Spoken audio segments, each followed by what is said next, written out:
everyone. It is February 5th. As usual, it's messy. It's usually messy or there's dogs around, but I just came back from Walmart, so it's just a little crazy. I wanted to wrap up January. First of all, I don't know about you, but I can't believe it's already February. That's insane. And I'm gonna be 36 years old in a week, February 12th. But I can't believe it. It just went by so crazy, so fast, and we're in February. So let's wrap up January. I did a video where I listed the best books of 2017, and I just realized I was a fail. I think the only reason why I did that video is because everyone else does best and worst and blah, blah, blah, blah. When I was compiling the list, I don't know how, but when I went through the list of books that I read, I just completely glossed over like at least 8 books that I like better than the books listed, and I just felt so silly. I think that it's a good idea to do the best and worst when you have a lot of subscribers, because they may not watch every video, and this is a good recap of the year of the books that you like the most. But with someone like me that has less, way less, I don't even think I have 20 subscribers, like, what's the point? All the books that I like, I talk about at a decent length. You can tell I like them, and the books I hate, you can tell I hate them. So I don't think I'm going to do that anymore. I have a better way to talk about past books. Well, anyway, the first book I read last month was A Treacherous Curse by Diana Rainborn, which is the 3rd book in a series. I got this book from the Read program. I requested this book knowing it was the 3rd book because I figured that there wouldn't be a problem, that it was not any kind of catch up that I had to do. This book is out now. It came out on the 16th of last month. I did enjoy it. I like mysteries anyway, but I also liked the protagonist. I just liked her attitude. She's ahead of her time. I really like it. I would definitely recommend that one. Then we have a book called Take Me With You by Andrea Gibson. This is also another digital gallery that I got from First to Read. This came out January 23rd. When you look at the description of the book, it actually seems to compare it to Ruby Kaur, the one who wrote Milk and Honey. And I read one recently, Sun and Flowers or something. Excuse me, my memory's so bad. I think that's kind of misleading. If you're comparing this author, Andrea Gibson, to that other poet, it's one thing, but this particular book, I think it's kind of misleading to compare it to that, because really it's not really a full poetry collection. If I had to describe it, it's like more of a collection of just abstract thoughts. And I will throw up some screenshots of some of the pages so you can get an idea. It's almost like a scrapbook style. I liked it, but it took me off guard because I was expecting just a normal standard poetry collection. And some poetry collections have drawings, but this had a lot more drawings, like I said, like a scrapbook. I had no problems with it. I would recommend it. Then we have Cause for Concern by Miranda James. This is the 9th book in the Cat in the Stacks mystery. I, for some reason, thought that I had read like 2 or 3 books. I've only read 1 book, and I think it was the 7th book.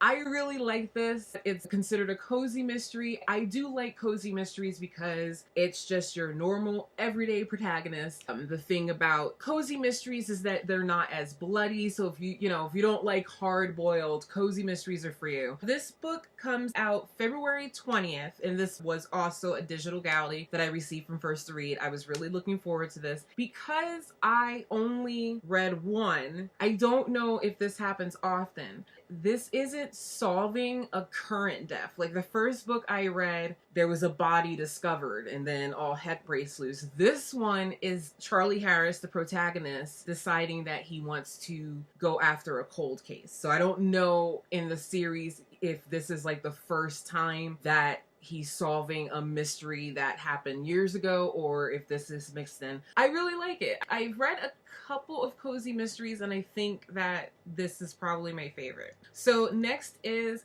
The Seabees Takes a Lever by Michael Anderson. This is a collection of stories, and it comes out on February 27th. This is the 4th book that I got access to by First to Read, so I was very, very lucky last month that I got all these books. Some of the stories were really cool, but it wasn't pulling me in. But I rated 3 stars, but 3 stars is not a bad rating by any stretch of imagination in my world. 3 stars is good. But it's a collection of stories, and it's a real freaky story. I think my favorite story in this book is the title story, the Seabees Takes a Lover, where I don't know if it was a squid, but it basically a huge sea monster falls in love with a ship and all heck breaks loose. That's my favorite term, by the way, is all hell breaks loose, or all heck breaks loose. It's hard because I have a problem describing books, and I'm always afraid. I'm a big rambler, as you guys have already figured out, and if I start describing a book, I'm afraid that I'm going to give away too much.